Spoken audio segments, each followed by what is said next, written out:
तो हेलो दोस्तों, कैसे हैं आप लोग। मेरा नाम है रोहित और मैं आपको आज 10th क्लास के वेरी मोस्ट इम्पोर्टेंट क्वेश्चन कराने जा रहा हूं जो एग्ज़ाम में ज़रूर आएंगे। देखिए दोस्तों, किसी भी क्वेश्चन का डाटा चेंज हो सकता है लेकिन उसका मेथड कभी चेंज नहीं हो सकता, इसलिए क्वेश्चनों को याद करने की बजाय उसका मेथड ज़रूर आना चाहिए।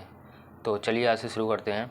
और इसकी 3 या 4 से क्लास लग सकती हैं क्योंकि एक ही क्लास में सारे इंपॉर्टेंट क्वेश्चन कराना पॉसिबल नहीं होगा, इसलिए चलिए शुरू करते हैं। देखिए पहला क्वेश्चन दिया हुआ है हमारा, यदि द्विघात समीकरण 2x² - 5x + k = 0 के मूल बराबर हैं तो k का मान ज्ञात कीजिए।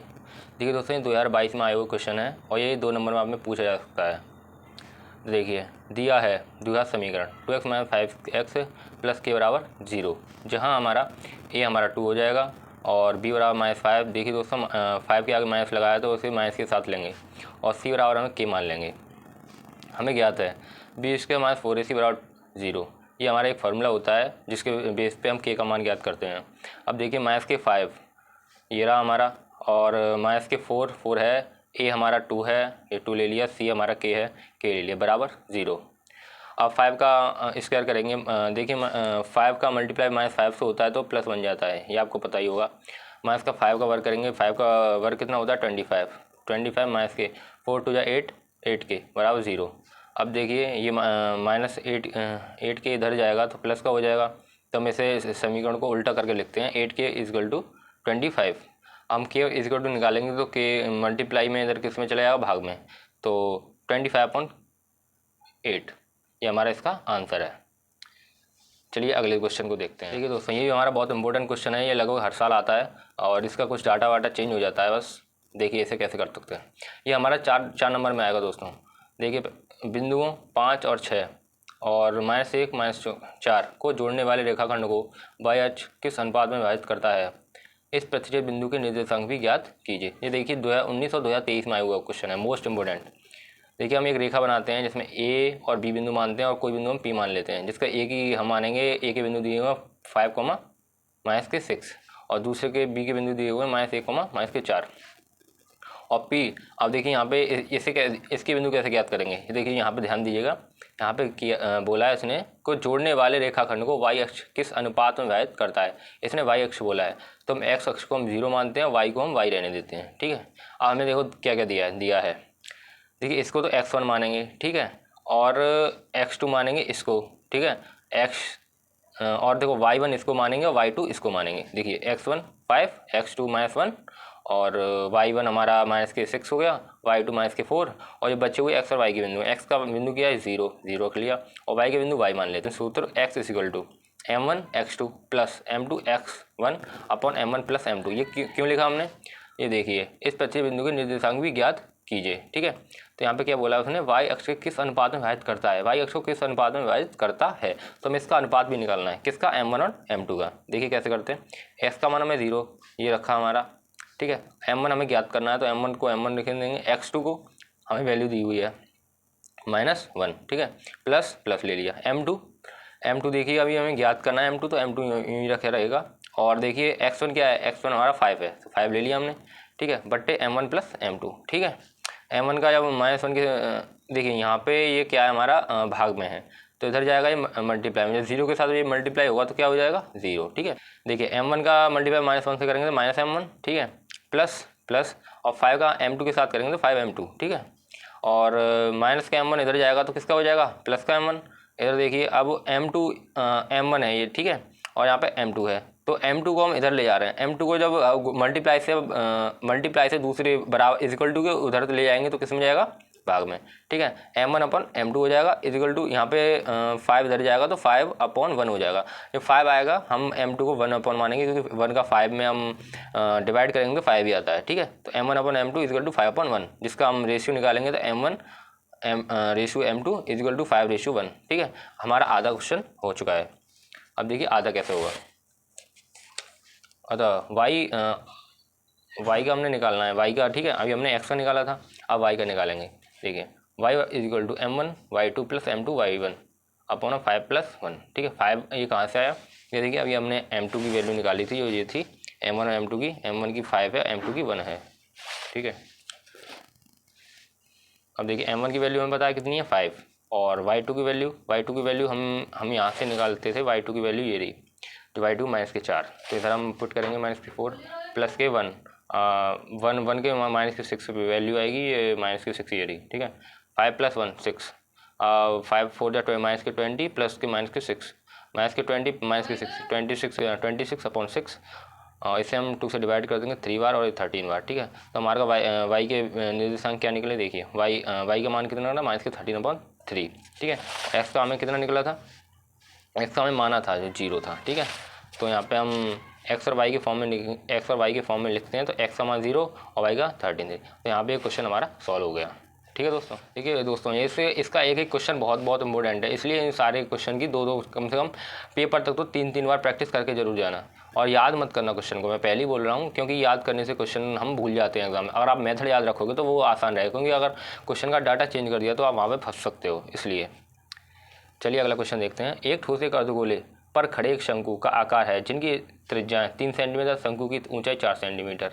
इस ठोस का संपूर्ण पृष्ठीय क्षेत्रफल के पदों में ज्ञात कीजिए। देखिए हम पहले इसका चित्र बनाते हैं, क्योंकि चित्र से हमारा क्वेश्चन आधे से ज़्यादा समझ में आ जाता है। यहाँ क्या बोल रहा है, एक ठोस एक अर्धगोले पर खड़े एक शंकु के आकार का है। एक अर्धगोला है जिसमें एक शंकु खड़ा हुआ है, ठीक है, जिसकी त्रिज्या है 3 सेंटीमीटर। इसकी त्रिज्या आधी होती है, व्यास की आधी त्रिज्या होती है, तो त्रिज्या कितनी है 3। और इसने ये बोला है जिनकी त्रिज्या है, तो हमारा अर्धगोले की भी त्रिज्या 3 सेंटीमीटर हो जाएगी, ठीक है। इस ठोस का संपूर्ण पृष्ठीय क्षेत्रफल पदों में ज्ञात कीजिए। और हम तिर्यक ऊंचाई L बराबर हमें ज्ञात करना पड़ेगा, क्योंकि हमें जब पृष्ठीय क्षेत्रफल निकालेंगे तो उसमें L आएगा, तो L निकालना पड़ेगा हमें। आप अभी निकाल लीजिए, बाद में निकाल लीजिए। तो क्वेश्चन कैसे सॉल्व करेंगे, इस तरीके से ही करना है आपको। अर्धगोले पर शंकु की त्रिज्या r बराबर 3 सेंटीमीटर, ठीक है, और शंकु की ऊंचाई h बराबर 4 सेंटीमीटर। देखिए इस अर्धगोले और शंकु की त्रिज्या एक।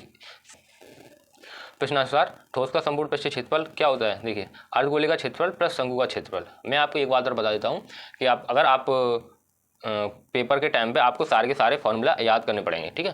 तो मैं आप बता देना, अगर आपको इंपॉर्टेंट फॉर्मूला सारे के सारे एक वीडियो में चाहिए तो मैं आपको उसके लिए एक वीडियो बनाकर दे दूंगा, नहीं तो आप किताब में से भी कर सकते हैं, ठीक है। आगे देखते हैं। अर्धगोले का क्षेत्रफल कितना होता है 2πr² और शंकु का क्षेत्रफल πrl, ठीक है। तो इसमें एल हमें पता नहीं है, तो एल निकालनी पड़ेगी हमें पहले। एल बराबर तिर्यक ऊंचाई, तो एल का सूत्र क्या होता है h² + r², जिसमें h हमारी दी हुई है कितनी है 4 सेंटीमीटर, ये रही। और r क्या है हमारा 3 सेंटीमीटर, जिसको हम सॉल्व करेंगे। h का 4 का स्क्वायर प्लस 3 का स्क्वायर, 4 का 16, 3 का 9, और 16 + 9 25 = 5 सेंटी। तो हम 25 का वर्ग कितना होता है 5 सेंटीमीटर। और हम इन वैल्यू को अब इसमें पुट करेंगे, जो हमारा ठोस का संपूर्ण पृष्ठीय क्षेत्रफल प्रश्नानुसार कर देखेंगे, तो 2πr² + πrl, ठीक है। यहाँ पे रख दिया 2π की वैल्यू। अभी हम पाई की वैल्यू नहीं रखेंगे, क्योंकि उसने पाई का मान नहीं बोला क्वेश्चन, अब बोलेगा तो हम करके दिखाएंगे, ठीक है। देखिए 2πr² πrl, तो 2π को हम रहने देंगे। r हमें पता है कितना 3 सेंटीमीटर, ठीक है, प्लस पाई इंटू r हमें 3 है, और l हमें निकाल ली कितनी 5 सेंटीमीटर, ठीक है। अब 2π 3 का वर्ग 9 प्लस पाई 3 5 3 15 पाई, ठीक है। 9 2 18 पाई प्लस 15 पाई, कितने हो गए 8 5 13, एक और 2 3, 13 पाई सेंटीमीटर स्क्वायर। देखिए दोस्तों यहाँ स्क्वायर क्यों आया, देखिए मैं इसको बताता हूँ। एल हमारा सेंटीमीटर में निकला था, सेंटीमीटर। आर हमारा क्या है सेंटीमीटर में निकला था, सेंटीमीटर, और प्लस उधर सेंटीमीटर है, तो सेंटीमीटर और सेंटीमीटर का स्क्वायर, सॉरी, देखिए यहाँ आर है ना, आर का स्क्वायर है, तो सेंटीमीटर स्क्वायर इधर हो जाएगा, सेंटीमीटर स्क्वायर इधर हो जाएगा। तो देखिए सेंटीमीटर स्क्वायर में हमारा आंसर निकलेगा, ठीक है। ये बहुत इंपॉर्टेंट क्वेश्चन है दोस्तों, इसके ठीक से करिएगा। ये फोर्थ क्वेश्चन हमारा, ये फोर्थ क्वेश्चन क्या कह रहा है। देखिए दोस्तों ये क्वेश्चन कम से कम 2 या 4 नंबर में आएगा ही आएगा, ठीक है। 2 में भी आ सकता है, 4 में भी आ सकता है।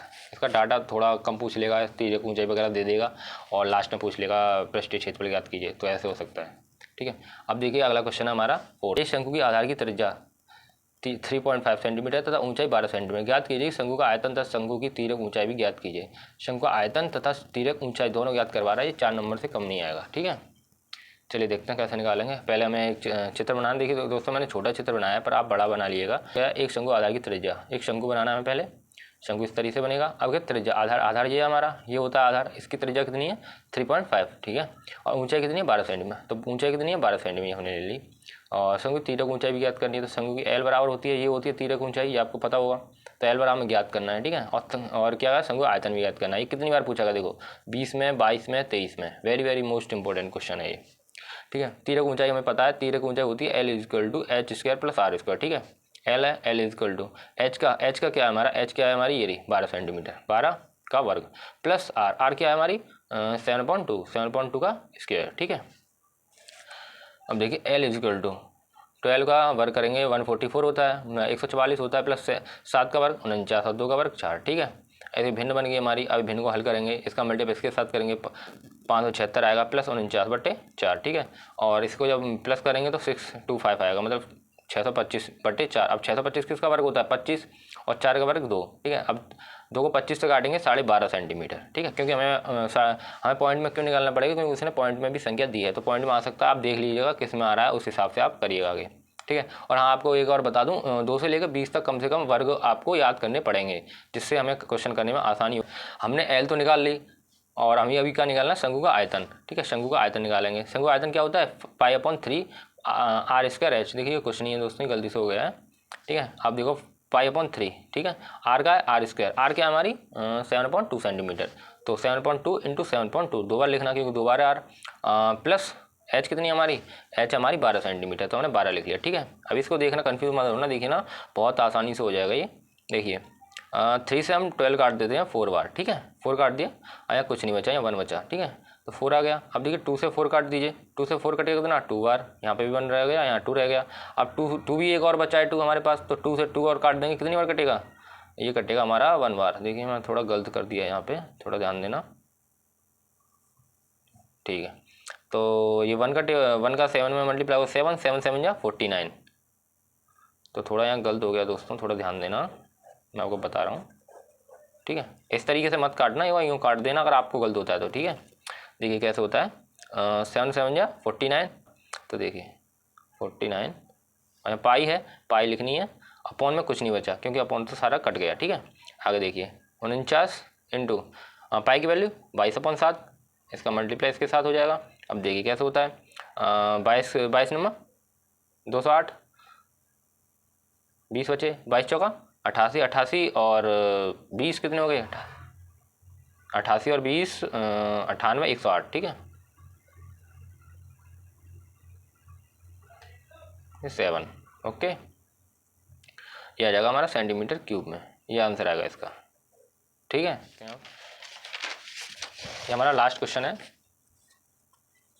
देखिए 7 सेंटीमीटर ऊंचे भवन के शिखर से एक केबल है दोस्तों, केबल टावर के शिखर का उन्नयन कोण 60 डिग्री है, और उसके पाद का अवनमन कोण 45 डिग्री है। टावर की ऊंचाई ज्ञात कीजिए। देखिए ये इंपॉर्टेंट क्वेश्चन है, ऐसे क्वेश्चन अक्सर आते रहते हैं। देखिए कैसे करना है, पहले हमें सबसे पहले क्या बनाना है, इसका एक डायग्राम बनाना है। जो देखिए क्या कह रहा है, 7 मीटर ऊंचे भवन, तो हमें 7 मीटर का ऊंचा एक भवन है, ठीक है। ए और बी मान लेंगे इसको, और टावर के शिखर का उन्नयन कोण, और टावर के शिखर का जो उन्नयन कोण है वो 60 डिग्री है, मतलब भवन से टावर के शिखर का। तो एक भवन के शिखर तो ये हो गया, भवन के शिखर से यहाँ से लगेंगे एक टावर, मान लिया एक टावर, ठीक है। क्या कितना 60 डिग्री, तो देखिए उन्नयन कोण कितना होता है, उन्नयन कोण कितना 60 डिग्री। तो हमें एक टावर का नीचे बेस तक बनाना है, तो बेस भी तो होगा एक टावर का, तो बेस मतलब जिसे आप क्या बोलते हैं, आधार तो होगा इसका, तो आधार हो गया, ठीक है, और भवन हो गया। तो यहाँ से हम इसका भी बेस बनाएं, और इसका बेस, ठीक है, ये बन गया है पूरा। अब देखिए क्या कह रहा है कि शिखर का उन्नयन कोण नीचे से ऊपर की ओर बनता है, तो नीचे से यहाँ बनेगा ये 60 डिग्री, मतलब 60 डिग्री, ठीक है। और उसके पाद, अब पाद होता है उसका नीचे का, और क्या बोल रहा है अवनमन कोण, तो इसके सापेक्ष इसका अवनमन कोण कितना 45 डिग्री, ठीक है। 45 डिग्री का अवनमन कोण ये रहा, ठीक है। और टावर की ऊंचाई ज्ञात करवानी है, तो टावर की ऊंचाई कितनी है, ये टावर की ऊंचाई ये पूरी है। देखिए कैसे होगा, जब 7 सेंटीमीटर ये है हमारा, तो इसके इक्वल ये है, मतलब ए बी के इक्वल डी सी होगा। क्यों होगा, क्योंकि 60 मीटर ये पहले से दिया है, तो 7 मीटर ये हो गया, तो हम इसकी कितनी मान लेंगे 7 मीटर सॉरी। और इसके बीच की एच हम मान लेते हैं H1, क्योंकि हमें एच याद करनी, तो H1 मान लेंगे, ठीक है। अब देखिए इसको A B C D E मान लिया हमने। अब देखिए त्रिभुज ABC था, हम पहले इसको सॉल्व करेंगे, त्रिभुज ABC हमें देखो इसे ये लंबा है हमारा, ये आधार हो जाता है, ठीक है। तो tan थीटा बराबर हमारा होता है L/A, जैसे लाल कक्का जैसे आप पढ़ते हैं बहुत सारा, ऐसे कक्का, ठीक है। तो ये साइन होता है, ये कॉस होता है, ये tan होता है, ये कॉट, ये सेक, ये कोसेक, ठीक है। tan L/A मतलब लंबा आधार, लंबा हमारा ये 7 सेंटीमीटर है। तो देखिए देखिए tan थीटा, इसको आप और खोल के लिखोगे tan θ/L/A, ठीक है।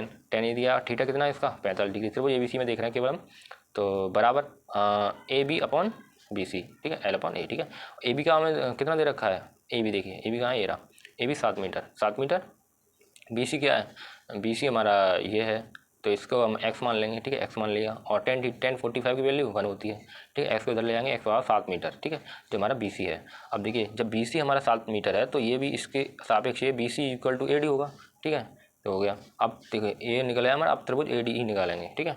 कैसे निकालेंगे, देखिए यहाँ पे L तो हमें H1 ज्ञात करना है और A हमें पता ही है कितना है, 7 मीटर।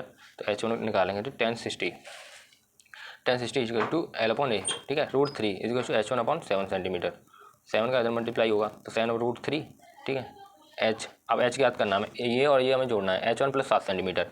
अब H1 कितना हमारा 7√3 और 7 ये है, तो 7 यहाँ से कॉमन लेंगे, √3 करवा दिए हैं। 5 क्वेश्चन को आएंगे नहीं हाई स्कूल में, पेपर में, मैथ में। तो आपको और क्वेश्चन भी करवाऊंगा मैं, और इसमें आप अगर सपोर्ट दिखाते तो मैं अगला भी क्लास लेकर आऊँगा, जिसकी 3 या 4 लगभग क्लासें होने वाली हैं, जिसमें आपको सारे इंपॉर्टेंट क्वेश्चन मैं करा दूंगा। और मेरे पास फिजिक्स, केमिस्ट्री, मैथ, ठीक है, मैथ को तो करा ही रहा हूँ, उसके बाद फिजिक्स और केमिस्ट्री भी लाऊंगा। आप अगर कमेंट करके बताना कि आपको चाहिए या नहीं चाहिए, ठीक है। धन्यवाद। तो मिलते हैं अगली वीडियो में।